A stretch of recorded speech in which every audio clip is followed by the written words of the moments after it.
RCB ನಾಯಕ ರಜತ್ ಪಾಟಿದಾರ್ ಅವರಿಗೆ ಅನ್ಯಾಯ, ಟೀಮ್ ಇಂಡಿಯಾದಲ್ಲಿ ಸಿಗದ ಅವಕಾಶ. ವೀಕ್ಷಕರೇ, ಇದೇ ತರಹದ ಇಂಟ್ರೆಸ್ಟಿಂಗ್ ಮಾಹಿತಿಗಳಿಗಾಗಿ ನಮ್ಮ ಚಾನಲ್ಗೆ ಈಗಲೇ ಸಬ್ಸ್ಕ್ರೈಬ್ ಆಗಿ. ವೀಕ್ಷಕರೇ, ಭಾರತದಲ್ಲಿ ಕ್ರಿಕೆಟ್ ತುಂಬಾನೇ ಫೇಮಸ್ ಆಗಿರುವಂತಹ ಕ್ರೀಡೆ. ಆದರೆ ಅದೇ ಕ್ರಿಕೆಟ್ನಲ್ಲಿ ಪ್ರತಿಭೆಗಿಂತ ಹೆಚ್ಚಾಗಿ ರಾಜಕೀಯ ನಡೀತಾ ಇದೆ ಎನ್ನುವಂತಹ ಆರೋಪಗಳು ಆಗಾಗ ಕೇಳಿ ಬರ್ತಾ ಇರ್ತವೆ. ಈಗ ರಜತ್ ಪಾಟಿದಾರ್ ಅವರ ವಿಷಯದಲ್ಲೂ ಕೂಡ ಅದೇ ರೀತಿ ಆಗಿದೆ ಎನ್ನುವುದು ಆರ್ಸಿಬಿ ಅಭಿಮಾನಿಗಳ ಆರೋಪ. ಯಾಕಂದ್ರೆ ಇವತ್ತು ನಾವು ಮಾತನಾಡ್ತಾ ಇರುವುದು ಒಬ್ಬ ಅಪ್ರತಿಮ ಹೀರೋನ್ ಬಗ್ಗೆ. 2026ರ IPLನಲ್ಲಿ ರಾಯಲ್ ಚಾಲೆಂಜರ್ಸ್ ಬೆಂಗಳೂರು ತಂಡವನ್ನು ತನ್ನ ಹೆಗಲ ಮೇಲೆ ಹೊತ್ತು ಬ್ಯಾಕ್ ಟು ಬ್ಯಾಕ್ 2 ಬಾರಿ ಕಪ್ ಗೆಲ್ಲಿಸಿಕೊಟ್ಟಿರುವ ರಜತ್ ಪಾಟಿದಾರ್ ಅವರಿಗೆ BCCI ಮಾಡಿರುವ ಅನ್ಯಾಯದ ಬಗ್ಗೆ ನಿಜಕ್ಕೂ ಕೂಡ ಆಕ್ರೋಶ ವ್ಯಕ್ತವಾಗ್ತಾ ಇದೆ. IPLನಲ್ಲಿ 500ಕ್ಕೂ ಅಧಿಕ ರನ್, 192ರ ಸ್ಟ್ರೈಕ್ ರೇಟ್, ಇನ್ನು ಟ್ರೋಫಿ ಗೆದ್ದ ನಾಯಕ.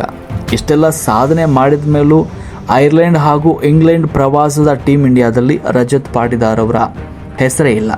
ರನ್ ಹೊಡೆಯದವರಿಗೆ, IPLನಲ್ಲಿ ಫ್ಲಾಪ್ ಆದವರಿಗೆಲ್ಲ ಟೀಮ್ ಇಂಡಿಯಾದಲ್ಲಿ ಮಣೆ ಹಾಕಿದ್ದಾರೆ ಸೆಲೆಕ್ಟರ್ಸ್. ಮೈದಾನದಲ್ಲಿ ರನ್ ಮಳೆ ಹರಿಸಿದ ಪಾಟಿದಾರರನ್ನ ಯಾಕೆ ಕಡೆಗಣಿಸಿದ್ರು? ವಯಸ್ಸಿನ ನೆಪ ಹೇಳಿ ಒಬ್ಬ ಕ್ಲಾಸ್ ಆಟಗಾರನ ಕೆರಿಯರ್ ಮುಗಿಸಲು ಹೊರಟಿದ್ದಾರಾ ಈ ಸೆಲೆಕ್ಟರ್ಸ್ ಎನ್ನುವಂತಹ ಪ್ರಶ್ನೆ ಈಗ ಮೂಡ್ತಾ ಇದೆ. ಸೆಲೆಕ್ಟರ್ಸ್ ಹೇಳ್ತಾರೆ, ನಾವು ಭವಿಷ್ಯದ ಆಟಗಾರನ ಹುಡುಕ್ತಾ ಇದ್ದೇವೆ ಅಂತ. ಆದರೆ ಕರೆಂಟ್ ಫಾರ್ಮ್ನಲ್ಲಿರುವ ಆಟಗಾರರಿಗೆ ಬೆಲೆನೇ ಇಲ್ವಾ? IPL 2026ರಲ್ಲಿ ಪಾಟಿದಾರ್ ಅವರ ಬ್ಯಾಟಿಂಗ್ ನೋಡಿದ್ರು ಎಲ್ರಿಗೂ ಕೂಡ ಇಷ್ಟ ಆಗ್ತಾರೆ. T20 ಕ್ರಿಕೆಟ್ನಲ್ಲಿ ಸ್ಪಿನ್ನರ್ಗಳ ಬಾಲನ್ನು ಮೂಲೆಗೂ ಸಿಡಿಸುವಂತಹ ಕಲೆ ಪಾಟಿದಾರ್ ಅವರಿಗಿದೆ. ಇನ್ನು ಮಿಡಲ್ ಓವರ್ಗಳಲ್ಲಿ ಸ್ಟ್ರೈಕ್ ರೇಟ್ 210, ಆ ಸ್ಟ್ರೈಕ್ ರೇಟ್ನಲ್ಲಿ ಆಡಿದ್ದಾರೆ.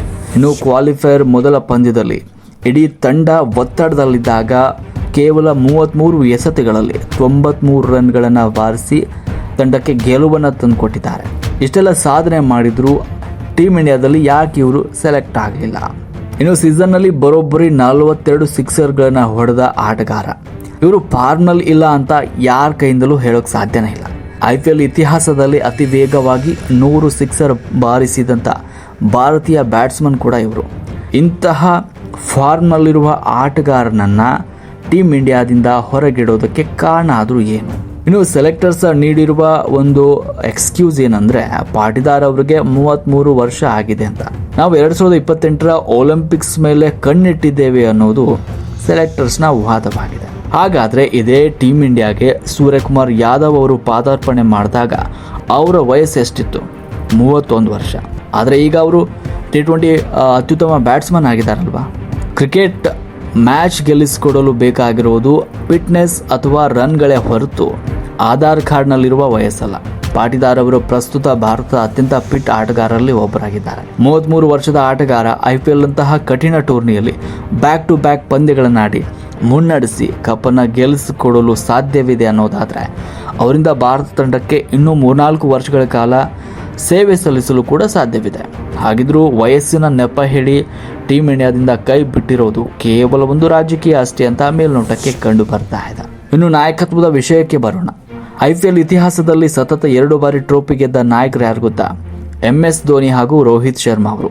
ಈಗ ಆ ಸಾಲಿಗೆ ಸೇರಿದ 3ನೇ ಭಾರತೀಯ ನಾಯಕ ನಮ್ಮ ರಜತ್ ಪಾಟಿದಾರ್ ಅವರು. RCB ಅಂತಹ ಹೈ ಪ್ರೆಷರ್ ಫ್ರಾಂಚೈಸಿಯನ್ನು ಮುನ್ನಡೆಸಿ ಸ್ಟಾರ್ ಆಟಗಾರರನ್ನು ಹ್ಯಾಂಡಲ್ ಮಾಡಿ ಸತತ 2 ಬಾರಿ ಚಾಂಪಿಯನ್ ಮಾಡೋದು ಸಾಮಾನ್ಯದ ಮಾತಲ್ವೇ ಅಲ್ಲ.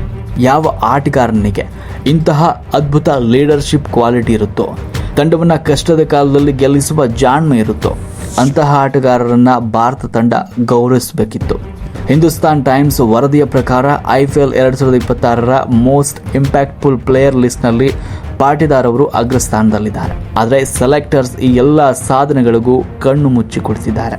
ವೀಕ್ಷಕರೇ, ರಜತ್ ಪಾಟಿದಾರ್ ಸದ್ದಿಲ್ಲದೆ ಕಷ್ಟಪಟ್ಟು ಮೇಲೆ ಬಂದ ಆಟಗಾರ. ಗಾಯದ ಸಮಸ್ಯೆಯಿಂದ ಕಮ್ಬ್ಯಾಕ್ ಮಾಡಿ ಟೀಕೆಗಳಿಗೆ ತನ್ನ ಬ್ಯಾಟ್ ಮೂಲಕವೇ ಉತ್ತರ ನೀಡಿರುವ ಒಂಟಿ ಸಲಗ ಈ ರಜತ್ ಪಾಟಿದಾರ್ ಅವರು. ಟೀಮ್ ಇಂಡಿಯಾಕ್ಕೆ ಇವರ ಆಯ್ಕೆ ಆಗದೇ ಇರೋದು, ಆದರೆ ಕೋಟ್ಯಾಂತರ ಕ್ರಿಕೆಟ್ ಅಭಿಮಾನಿಗಳ ಹೃದಯದಲ್ಲಿ ಇವರೇ ನಂಬರ್ 1 ಚಾಂಪಿಯನ್. BCCI ಎಷ್ಟೇ ಕಡೆಗಣಿಸಿದ್ರು ಪಾಟಿದಾರ್ ಅವರ ರನ್ಗಳ ಹಸಿವು ಕಮ್ಮಿ ಆಗೋದಿಲ್ಲ. ದೇಶೀಯ ಕ್ರಿಕೆಟ್ನಲ್ಲಿ ಅವರು ಮತ್ತೆ ರನ್ ಬಾರಿಸಿ ಸೆಲೆಕ್ಟರ್ಸ್ ಮುಖಕ್ಕೆ ಉತ್ತರ ನೀಡಲಿದ್ದಾರೆ ಎನ್ನುವಂಥ ಭರವಸೆ ನಮಗಿದೆ. ನಿಮ್ಗೆ ಏನು ಅನಿಸ್ತಾ ಇದೆ ವೀಕ್ಷಕರೇ? ರಜತ್ ಪಾಟಿದಾರ್ ಅವರಿಗೆ BCCI ಅನ್ಯಾಯ ಮಾಡಿದೆಯಾ? ಈ ಸರಣಿಯಲ್ಲಿ ಪಾಟಿದಾರ್ ಇರಬೇಕಿತ್ತು ಅಥವಾ ಇಲ್ವೋ? ಕಮೆಂಟ್ನಲ್ಲಿ ನಿಮ್ಮ ಅಭಿಪ್ರಾಯವನ್ನು ತಿಳಿಸಿ. ಜಸ್ಟಿಸ್ ಫಾರ್ ಪಾಟಿದಾರ್ ಅಂತ ಕಮೆಂಟ್ ಮಾಡಿ BCCIಗೆ ಕೇಳಿಸುವಂತೆ ಧ್ವನಿ ಎತ್ತಿ. ವಿಡಿಯೋನ ಪ್ರತಿಯೊಬ್ಬ RCB ಹಾಗೂ ಪಾಟಿದಾರ್ ಅಭಿಮಾನಿಗಳಿಗೆ ಶೇರ್ ಮಾಡಿ. ಮುಂದಿನ ವಿಡಿಯೋದಲ್ಲಿ ಮತ್ತೆ ಸಿಗೋಣ. ಅಲ್ಲಿ ತನಕ ನಮ್ಮ ಚಾನಲ್ಗೆ ಸಬ್ಸ್ಕ್ರೈಬ್ ಮಾಡಿ.